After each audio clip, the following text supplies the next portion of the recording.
Hey friends, welcome to today's video. Today is going to be the greatest day of your life. Getting ready to go to a Rockies game. What do you think? Looking pretty sharp, huh? All right.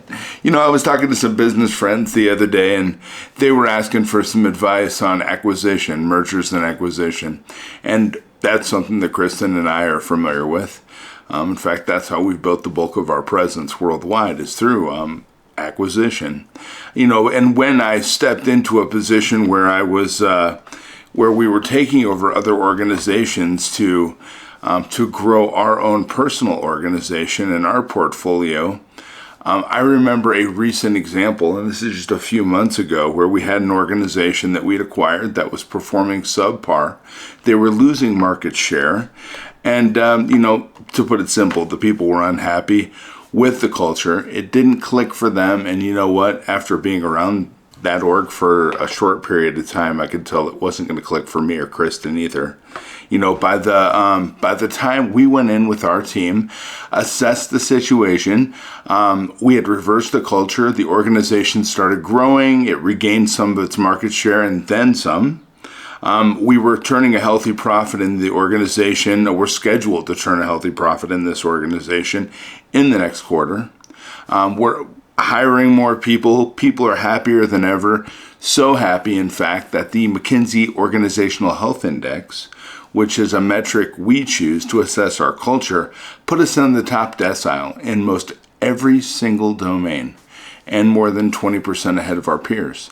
So we're doing good. We know what we're doing. And when we walk into an organization, we focus on people. We help them become the best they can be. We help the managers become the best they can be.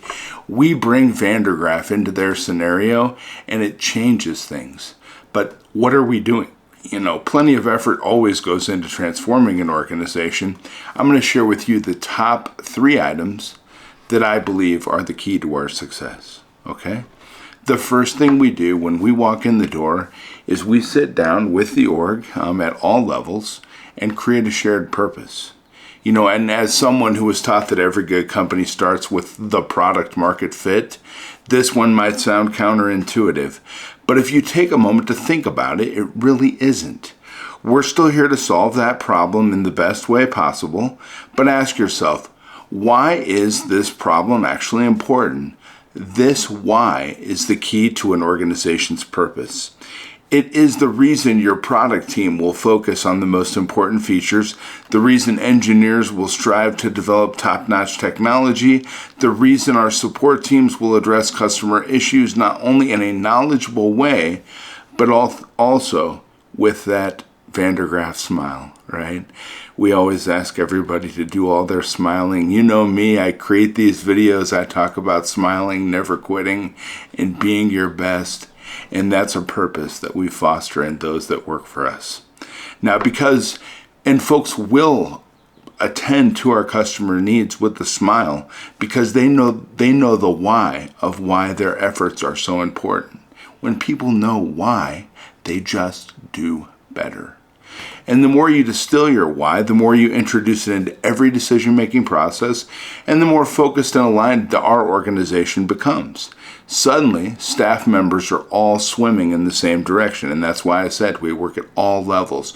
Don't think that your senior executive level individuals are any more important than the folks that are helping to clean your facilities. I'm going to tell you what, you can't do the job without either. One's not more important than the other. Treat everybody the same and with respect. I told the story of how I grew a huge organization just based on a daily conversation I was having with somebody who turned out to be the mother of the CEO of one of the largest health insurance companies in the country. So treat everybody with respect. They deserve that. They deserve your attention. They deserve benefits. They have families.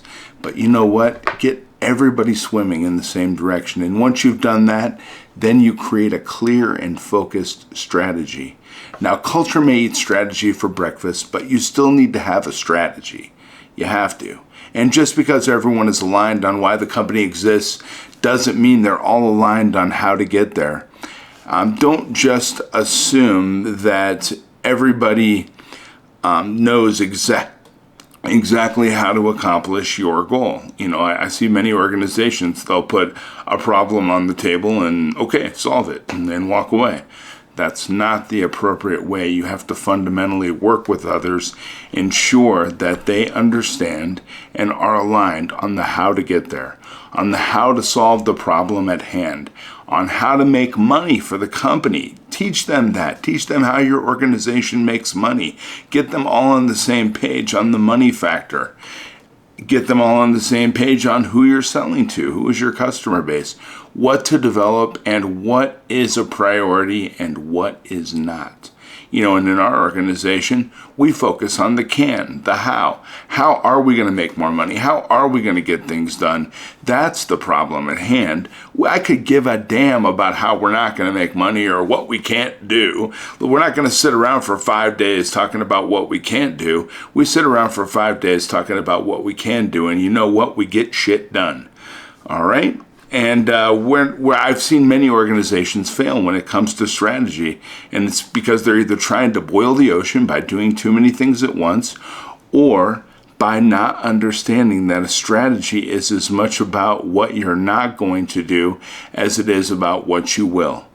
Sure, if someone comes along wanting to buy your product, but asks for a modification that's not planned for, you'll consider, and for the right price, you'll oblige. But take only 20% of what you have and custom develop the other 80%? I think not. That's very risky. You may make a buck in the short term, but at what cost, right? Now consider the opportunity cost of what you could have developed at your core, as well as the message you're sending to your team. And what I'm saying there, it's not necessarily what we won't do. But with our customer base, especially in technology, we need to set boundaries. We need to let them know this is what's customizable. This is what we can do. These are the things that, this is the core product. It's a static feature. And that's perfectly okay. Most customers will understand that. You can then provide them with professional services and assist them in strategizing how to make their organizational needs work within the fundamental aspects of your product that are at its core and are not changeable. So you can service your customers and do amazing things for them and still stay true to the products, to your core base application. Okay, it can be done, friends. And then the next thing I think that is very important, communicate. And you know what? And don't hodgepodge around. I hate this when, we go into an organization and every single message that comes down from the executive team is cryptic. You know what? Communicate with transparency. People aren't stupid. They want to hear the truth. Tell them the truth. That way that they can work in a way where they have knowledge points that are actionable, and then they have the ability to do what's necessary to facilitate your strategy. Okay, so think of the culture you're creating as a living, breathing organism, which feeds off everything that happens around it. Every interaction you have, every decision you make will either reinforce it or work to destroy it. This is true for you. It's true for the C-suite, every darn manager, every single employee, every vendor, and every customer in that your organization works with. You're either building or you're destroying. You can't, there's no just him-hawing around. We're either building and going out there and nailing it and growing an organization, or we're doing things to tear that organization down. Personally, I'm a growth mindset individual. I like to see the organization grow. And the thing is, at first it may feel awkward, right? You'll be repeating yourself over and over again. And your managers will get used to saying something once and your team mobilizes to deliver. But when it comes to cultural pivots, it takes a while for people to internalize a shift. So we treat our strategy and that which we're trying to purvey to our employees, our vendors, and everybody else regarding our strategy like a goal card. We advertise it over and over and over to those which we want to assimilate it. We help them to garner programming in their supercomputer that facilitates the needs of the organization and allows us to continue towards a trajectory of growth. Okay, and that's super important. So transparency is totally key. Be transparent. I can't say that enough. Be transparent. Don't hide anything. Be clear and be definitive with your staff. Treat them like they're intelligent individuals. Treat them like you care about them. And you know what? You're going to see amazing things in the organization. And it's a process that can be challenging when you first walk in the door because it's not something everybody's used to. But if you can acknowledge that difficulty, and then allow everybody to share their doubts, be open about pros and cons, you will always develop a conviction for your purpose. Show others you care. Show your C-suite you care. Show your mid-level management teams you care. Show your employees that make the day-to-day occur that you care. Show them you care. Don't just tell them you care. Show them you care. It'll change everything. You will grow your organization faster than anybody ever thought possible. Get everybody on the same page. Make everybody feel like they're a part of the purpose.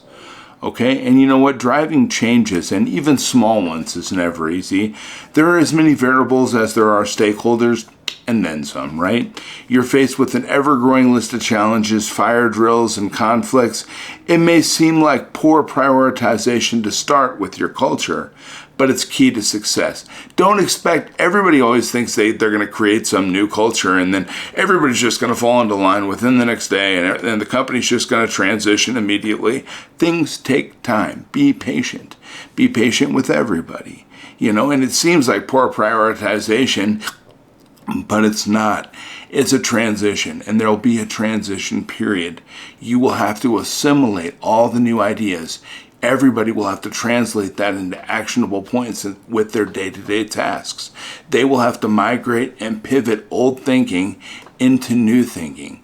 And we've been talking about this, right, for the last few months, transitioning our own old thinking into new thinking so we can get better results. It works with organizations too. You can't go into an organization and let them do the same things over and over again and expect them to get different results. Same with our lives, right? We don't do the same thing every day expecting to get different results. Organizationally, it's 100% exactly the same. You can't walk into a company and say, oh boy, we're just going to start making money tomorrow because we have a new management team and all that. Not true, because if you continue with the same processes and your employees are still doing the same things, they're going to get the same results. The trajectory of your organization is going to be exactly the same. And you have to instill in others within this organization a sense of direction and purpose. Focus them on what's important. Build constant reinforcement mechanisms that ensure, like our goal card, we are translating in a clear and effective manner our new strategy, our new purpose, our new direction. Make a goal card for your people and put it around the office. Ensure that folks are visually acquiring the message of the new knowledge you want them to build for the new programming that they're putting in their supercomputer. And focus folks on what is important. Ensuring a healthy culture is what will set an organization apart, attract and retain the right talent, and overachieve on targets. So that's the three main features of developing a new culture I think is important when you walk in the door. These are ideas that can be used by management at the C-level, at the mid-level, and these are also ideas we're working on personally so that we can build a better purpose for ourselves, set goals, achieve them, and do better things in our lives. You know what, friends? I care about you. I believe in you. And I know you can do it. I'm looking forward to working with you in the future when you build your big thing. I think you're amazing. You have a uniqueness about you, incredible intelligence. You're good looking and you're fantastic, right? So go look at yourself in the mirror. Tell yourself you're good looking and you're pretty and you're great, because you know what? You are great. You're amazing. Again, I care about you and I hope you have a wonderful day. I believe in you and I'll be back tomorrow. Okay? Take care.